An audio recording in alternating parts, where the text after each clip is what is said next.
Article 7. Data. Do we understand what's about to happen with data? What is data? Now there's a question.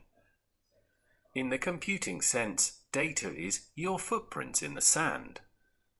Everything you do online, in its widest form, you leave a trail. Sometimes it's an obvious trail. Sometimes it's faint with a deliberate attempt to cover up, but there is still a trail. And there is lots of it. The press of a return button here, a fleeting image you didn't mean to bring up, an unwise online purchase, wondering how strangers across the other side of the world could access your password. Lots of it. It's true. Over the past very few decades, starting as a screeching modem dial-up trickle, the world of data has grown from that trickle into a big data tsunami, and the more connected we become, the more intense the flow of data, the more footprints there are in the sand. This isn't going to stop. There has been regulation, and indeed there will undoubtedly be more regulation as the data landscape evolves, as the full potential of AI begins to be understood, and we begin to realize the sheer depth of data there is, creating incredible and invasive insight into the lives of the population, our lives, in spite of any wishful thinking regulation. And it's true. The genie is out of the bottle. It isn't going to stop. We are on the verge of an AI revolution and an absolute flood of data.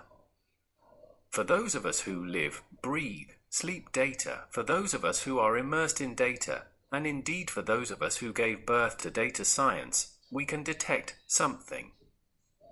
Now, I'm going to tell you what that something is, but please be assured, this is not a Matrix-style warning, yet is awareness of a direction of travels which can then be extrapolated into a hitherto unknown to gain a view of what the future will hold. The wonder of data. For those of you who don't yet realize it, this is how large sections of the marketing industry creates its revenue generation. That something is this: there's always been a vague separation between the natural nosiness of the state and the unwillingness of the tech companies to give open access to their all-telling data.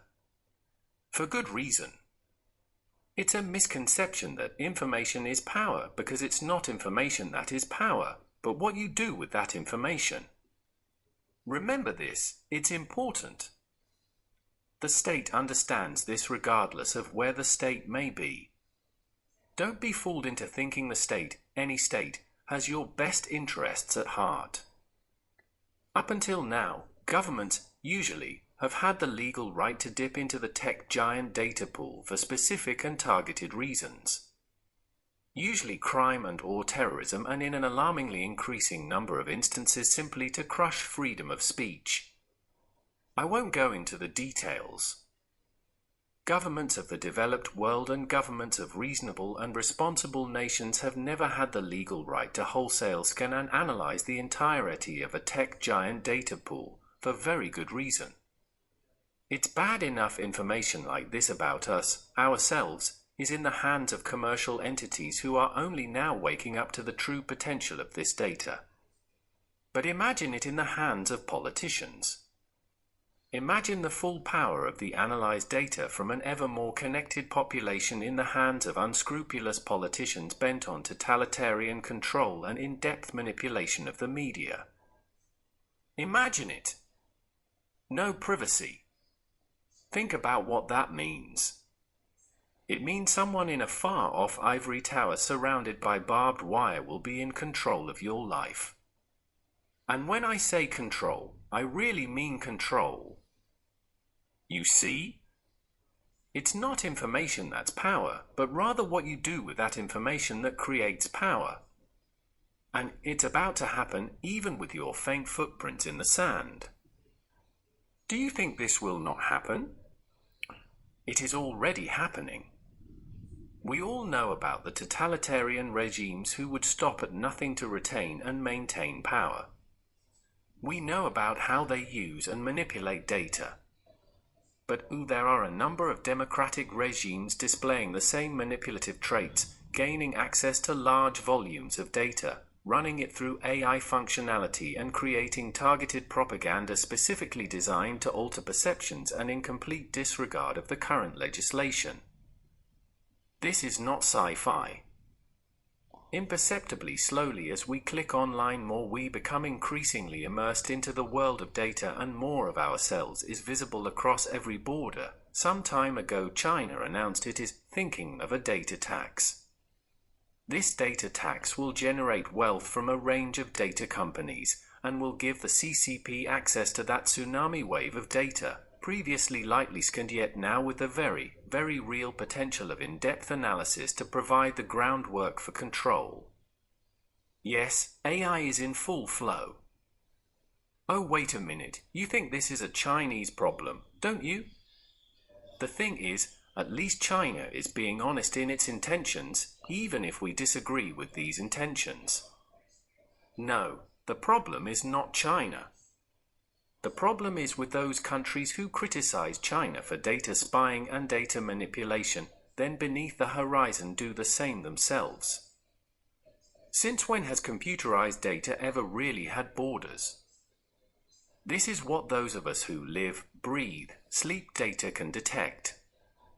There is a gradual beneath the radar shift in attention and state resources as politicians, just as with the commercial people, begin to wake up to the benefits of a data economy and the sheer uncontrolled power of AI. Let's face it, politicians hate being out of control. So, what if there was a way of being more in control to further advance those political ideals no one else wants to contemplate? Politicians hate being out of control, yet hate being out of office even more. So, what if there was a way to retain that control and retain the political power? Again, I knew it. You're thinking this is sci-fi again, aren't you? We are already seeing a gradual crushing of freedom of speech within nations who previously extolled the virtues of freedom. We, for some time, have been seeing mass propaganda on state media attempting to alter opinions and, in some cases, undermine the accepted norms of society and civilization. We are seeing this. Let's face it, politicians are human. We have a psyche where temptation and reasonable behavior are a bit like oil and water. A little nibble of the forbidden fruit here, a nibble there, and all of a sudden the hungry person finds themselves knee-deep wading through murky data, believing they're doing this for the good of mankind. I'm sure Stalin would have said the same if he had access to suitable data. It's easy to justify. But the fact is, and it is a fact, this is the direction of travel. Now, what can we possibly do about this? A series of articles by J.S. Stuart. Number 1. The 3,000-year-old War. Number 2. The aging process. Number 3. AI, the first level of control. Number 4. AI informatics. Number 5. The continuing AI revolution. Number 6. China. Number 7. Data. Do we understand what's about to happen? Number 8. Disability. Do we pretend to care? Number 9. Fear. Number 10.